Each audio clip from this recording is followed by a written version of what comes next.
3. দু একটি বাক্যে উত্তর দাও।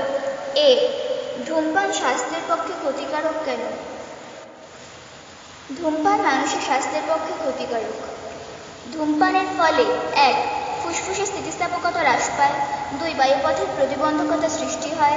3. ফুসফুস আবরণ বা প্লুরার প্রদাহ দেখা যায়। 4.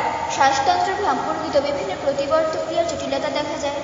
ধূমপানের সময় যে ধোঁয়া নির্গত হয় তাতে নানা রকম বিষাক্ত পদার্থ থাকে, যেমন carbon monoxide, carbon dioxide, nitrogen dioxide, acetone, hydrogen cyanide.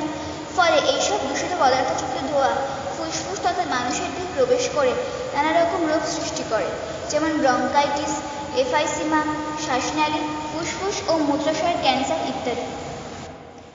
B, BMR বা মৌলবিপাক হার বলতে কি বোঝো?